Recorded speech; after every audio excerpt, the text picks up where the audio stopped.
Olá, queridos irmãos e irmãs, sejam muito bem-vindos ao canal Uma História de Fé. Já peço para você fazer a inscrição no canal, também assinar o sininho para receber as notificações. Coloque também no seu grupo de WhatsApp, ajude a divulgar o canal da meditação do Santo Evangelho diariamente. Em breve nós teremos novidades no canal, né? Então, faça sua inscrição ali no canal, coloque lá nos grupos do WhatsApp e vamos participar juntos, né? Fazer com que se amplie cada vez mais a evangelização através das redes sociais. Hoje nós vamos meditar o evangelista São Marcos no capítulo 2, versículos de 1 a 12. São Marcos, capítulo 2, versículos de 1 a 12. Em nome do Pai, e do Filho, e do Espírito Santo. Amém. Alguns dias depois, Jesus entrou de novo em Cafarnaum. Logo se espalhou a notícia de que ele estava em casa, e reuniram-se ali tantas pessoas que já não havia lugar nem mesmo diante da porta. E Jesus anunciava-lhes a palavra. Trouxeram-lhe então um paralítico, carregado por 4 homens, mas não conseguindo chegar até Jesus, por causa da multidão, abriram então o teto, bem em cima do lugar onde eles se encontravam. Por essa abertura, desceram a cama em que o paralítico estava deitado. Quando viu a fé daqueles homens, Jesus disse ao paralítico: Filho, os teus pecados estão perdoados. Ora, alguns mestres da lei, que estavam ali sentados, refletiam em seus corações: como este homem pode falar assim? Ele está blasfemando. Ninguém pode perdoar pecados a não ser Deus. Jesus percebeu logo o que eles estavam pensando no seu íntimo e disse: Por que pensais assim em vossos corações? O que é mais fácil, dizer ao paralítico: os teus pecados estão perdoados, ou dizer: levanta-te, pega a tua cama e anda? Pois bem, para que saibais que o Filho do Homem tem na terra poder de perdoar pecados, disse ele ao paralítico: Eu te ordeno, levanta-te, pega a tua cama e vai para a tua casa. O paralítico então se levantou e, carregando a sua cama, saiu diante de todos, e ficaram todos admirados e louvavam a Deus, dizendo: Nunca vimos uma coisa assim. Palavra da salvação, glória a vós, Senhor. Meus queridos irmãos e irmãs, na meditação do Santo Evangelho de hoje, nós vemos, no início desta semana, logo depois que nós iniciamos o tempo comum, depois do batismo do Senhor, eu havia dito lá na segunda-feira mesmo, no primeiro dia, né, do tempo comum, que durante toda essa semana nós acompanharíamos no Santo Evangelho os sinais extraordinários realizados por Nosso Senhor. E hoje, mais um dia também que estamos vendo isso, né? E o texto vai decorrendo da seguinte forma. É o capítulo 2, versículos de 1 a 12. No início do texto, São Marcos dá algumas informações importantes, né? Alguns dias depois, Jesus entrou de novo em Cafarnaum. Eu sempre chamo a atenção a respeito em que os evangelistas colocam no início do texto, em algum momento no Santo Texto, no texto, sempre fazem menção em que Jesus está sempre indo, né? Sempre com o desejo de evangelizar, de levar a boa nova, o anúncio do reino de Deus, a pregação, né? Isso significa a instauração do reino de Deus no mundo. A instauração do reino de Deus no meio do mundo, ela vem através da pregação.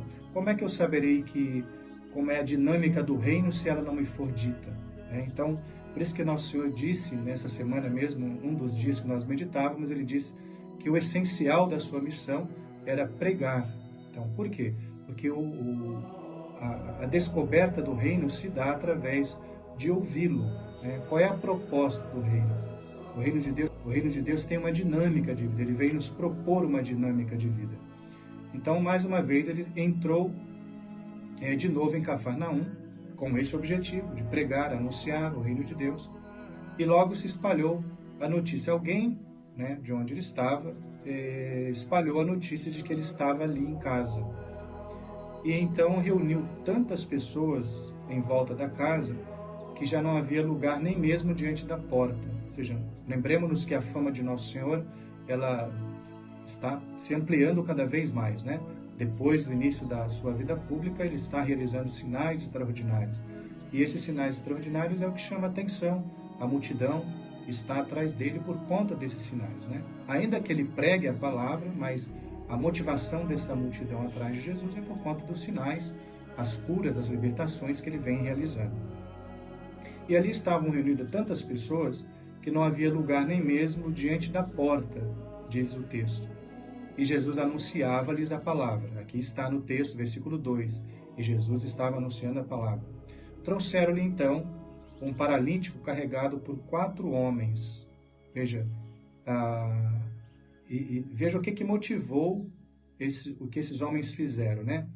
Eles não conseguindo chegar até Jesus, por causa da multidão que cercava a casa, abriram o teto, bem em cima do lugar onde ele se encontrava, e por essa abertura desceram a cama em que o paralítico estava deitado.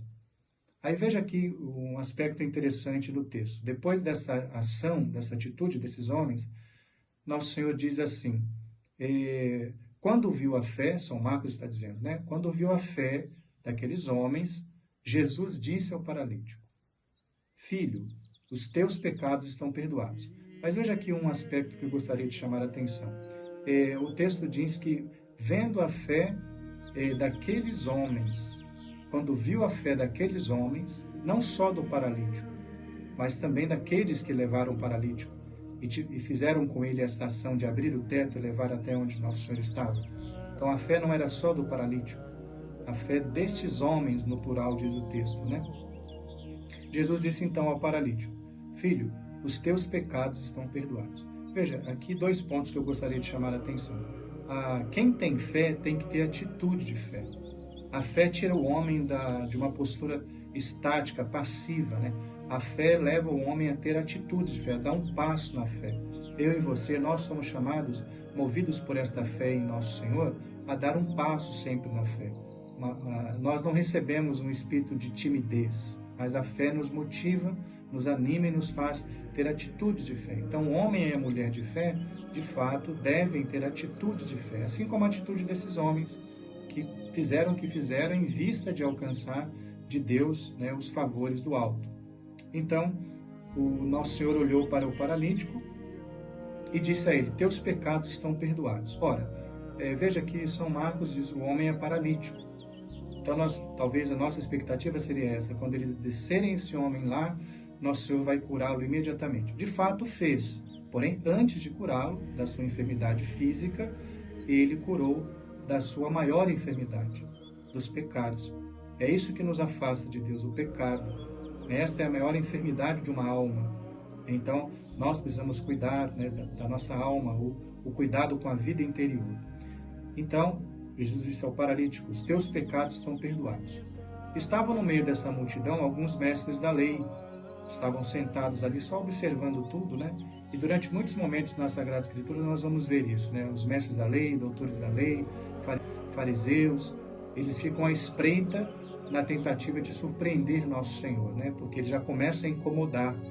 As atitudes, as palavras, a pregação de Jesus já começa a incomodar. E eles estavam ali observando o que Nosso Senhor estava falando.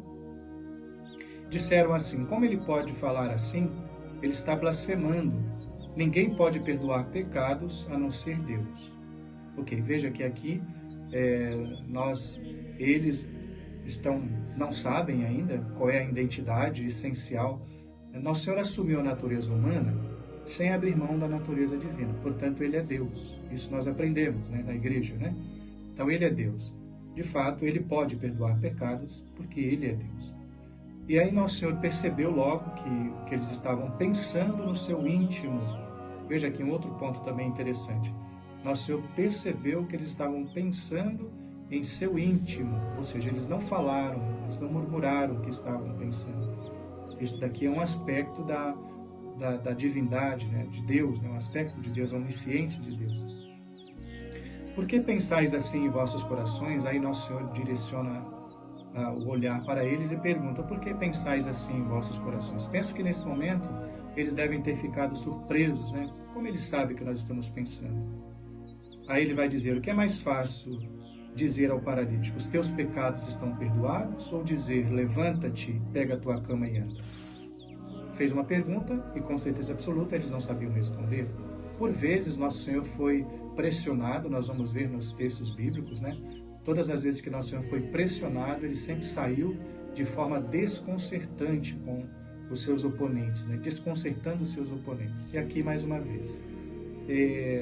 No versículo 10 diz o seguinte: Pois bem, para que saibais que o Filho do Homem tem na terra poder de perdoar pecados, disse ele ao paralítico: Eu te ordeno, levanta-te, pega a tua cama e vai para a tua casa. Aqui nós vemos claramente mais um milagre realizado por Nosso Senhor, porque no versículo seguinte, versículo 12, o evangelista diz o seguinte, que o paralítico então se levantou, e não só se levantou, mas também saiu carregando a sua cama, saiu diante de todos carregando a sua cama, ou seja, todos ficaram admirados, ou seja, a atitude desse homem é uma atitude surpreendente diante aqueles que eles viram paralítico, agora sai carregando a sua própria cama, todos ficaram admirados e louvavam a Deus, dizendo: Nunca vimos uma coisa assim.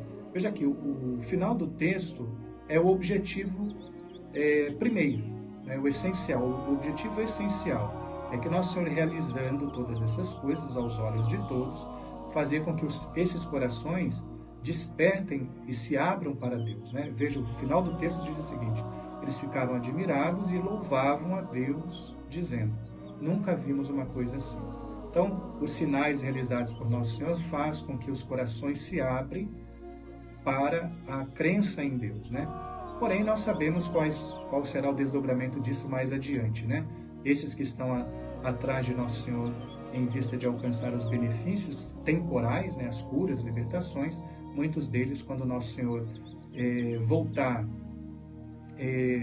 para a pregação, né, do reino de Deus, somente cessando assim os acontecimentos extraordinários, muitos deles vão endurecer o seu coração e se revoltar contra Nosso Senhor. Quero convidar você nesse dia para que nós também possamos abrir o nosso coração. Aquilo que eu sempre tenho chamado a atenção. O nosso olhar deve estar sempre voltado àquilo que é essencial e não secundário. É claro que ser curado, receber um milagre, uma libertação de Deus, isso é um benefício imenso. Porém, e o que eu vou fazer depois disso? Meu coração se abre para servir a Deus cada vez mais? Ou pode ser que depois da cura eu me perca?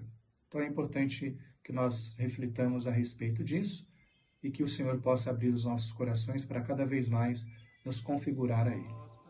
Louvado seja nosso Senhor Jesus Cristo, para sempre seja louvado.